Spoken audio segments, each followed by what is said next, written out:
Guys, first things first, this video will be heavy on Venom: The Last Dance spoilers, so continue watching at your own risk. Now, as the title makes it very clear, I'll be talking about Rex Strickland, the character played by Chiwetel Ejiofor, the man who also plays Baron Mordo in the other MCU movies. Strickland was not a creation of the movie, and he has been in the comics for a few years now. Although the movie changed a bit of his fate, Mr. Ejiofor's portrayal of Strickland remains grounded in the source material. So in this video, I'll explore the comic book origins of Rex Strickland, before exploring what happened to him in the movie and if he could return in a future installment. Let's begin, shall we? Before we go into our explanation, we have a very small request. If you like our content, please support us by subscribing to our channel. This is a small click for you, but for us it means a lot. Thank you. Let's begin.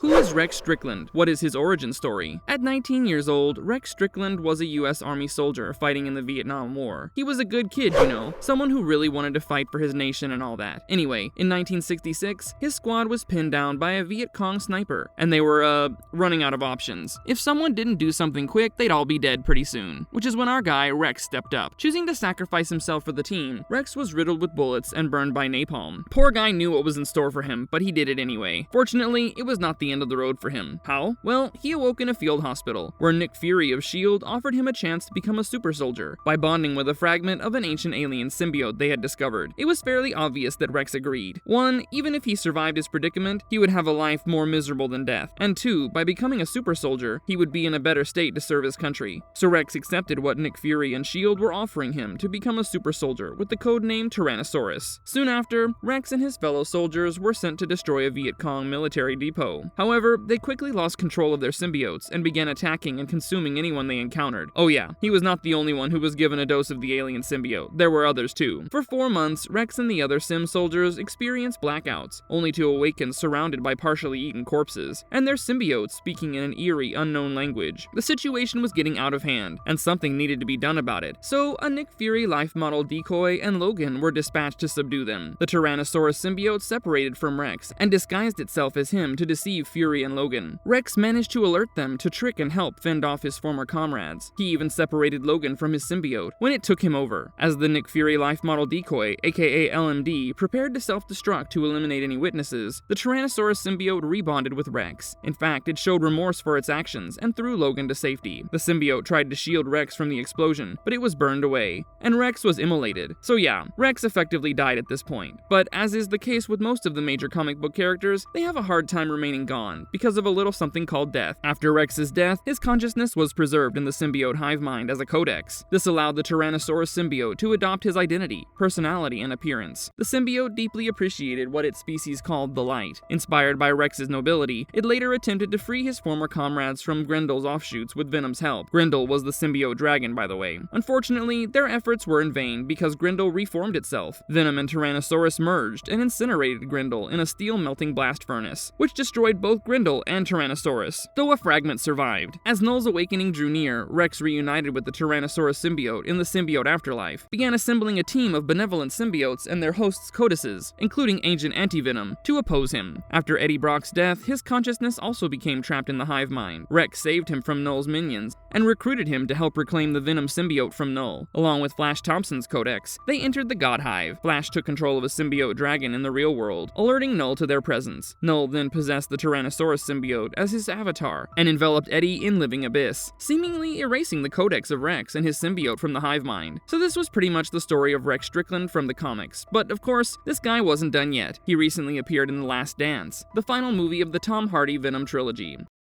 Rex Strickland in Venom: The Last Dance. In the movie, Rex Strickland is a soldier in charge of Imperium, a government operation at Area 51 dedicated to capturing and studying symbiotes that have landed on Earth. The recent events with Eddie Brock and Venom draw his attention, especially after Eddie is named the prime suspect in the murder of Patrick Mulligan, which makes international headlines. Mulligan, who survives his encounter with Carnage, is captured by Strickland's soldiers after being left for dead by another elusive symbiote. At Area 51, Mulligan is bonded with one of the many contained symbiotes and is interrogated by researchers Dr. Teddy Payne and Sadie Christmas. They aim to uncover the symbiote's purpose on Earth. Following this, Strickland receives orders to bring down Venom. Strickland and his team ambush Eddie and Venom in a desert after they are attacked by a xenophage while trying to reach New York City. Eddie and Venom barely escape both the xenophage and Strickland's forces. Meanwhile, Mulligan's new symbiote informs Strickland about Null's plan involving the Codex, a powerful artifact formed when a symbiote resurrects its host, which can free Null from his ancient prison. The Codex can only be destroyed if either Eddie or Venom dies. Determined to stop this threat, Strickland intensifies his efforts to capture Venom. His team tracks Eddie and Venom to Las Vegas, where they separate the two and take them to Area 51. At the facility, Eddie is reunited with Mulligan. During a confrontation, Strickland shoots Eddie, but Sadie helps Venom rebond with him. This inadvertently attracts the xenophage to the base. The xenophage attacks, resulting in Mulligan's death. In response, Venom releases the other combined symbiotes, which bond with Sadie and other hosts to fight off the xenophage. Realizing that Null has been alerted to the Codex's location and is sending more xenophages to Earth, the situation becomes dire. Understanding the stakes, Strickland decides to make the ultimate sacrifice. Mortally wounded, he sets off his grenades to destroy the xenophages. Simultaneously, Venom merges with the xenophages and leads them into acid tanks, intending to destroy the Codex and save the universe. Before the explosion, Venom ejects Eddie to safety. Strickland's selfless act contributes significantly to the destruction of the xenophages and thwarts Null's immediate plans.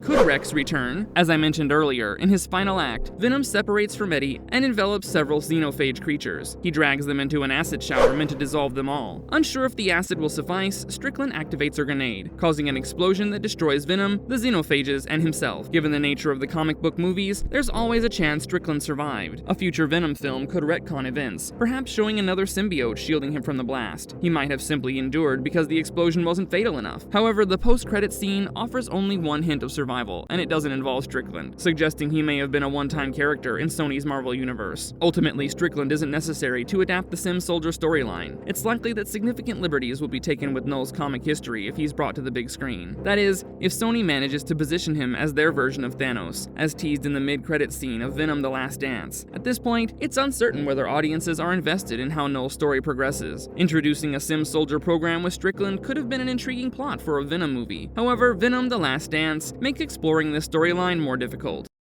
What makes him a badass? Rex Strickland begins with motives rooted in pure duty, but evolves into a fiercely independent figure who distrusts his own people, especially scientists like Dr. Payne and Dr. Christmas. Throughout the film, he demonstrates a deep commitment to protecting humanity and growing disillusioned with the vigilantes around him. Witty and bold, he prefers direct action over following protocol in his mission to safeguard humankind. His intense drive to prevent alien life from attacking Earth fuels his obsession with Venom. This leads him to a morally gray area where he uses every available resource to eliminate or hinder alien threats. Despite his harsh exterior, Rex is capable of loyalty and upholds a personal code of honor. He doesn't hesitate to make tough, final decisions, as shown by his self-sacrifice to destroy the xenophages. As a man of honor, Rex is fiercely loyal to his comrades and his country, willing to make the ultimate sacrifice more than once. Bonded with an ancient Clintar symbiote as Tyrannosaurus, he gains formidable powers: superhuman strength, durability, speed, stamina, reflexes, enhanced senses, shape-shifting abilities, the capability to create anything he envisions from the symbiote's mass, and a healing factor that can recover from lethal wounds. The bond between Rex and his symbiote is far from ideal. They constantly struggle for control. However, his loyalty and nobility eventually allow him to prevail, even breaking the metaphysical connection between Tyrannosaurus and its creator. This transformation makes him an unexpected force for good. So yeah, that's Rex Strickland for you. And I'm assuming that you've understood by now that although Chiwetel Ejiofor plays Rex Strickland, he's not Baron Mordo from the other MCU movies. This time around, he's just Rex Strickland, a complex man. If you liked our content, don't forget to leave a like and subscribe to us if you haven't already. Have a good one and be safe. Thanks, everyone.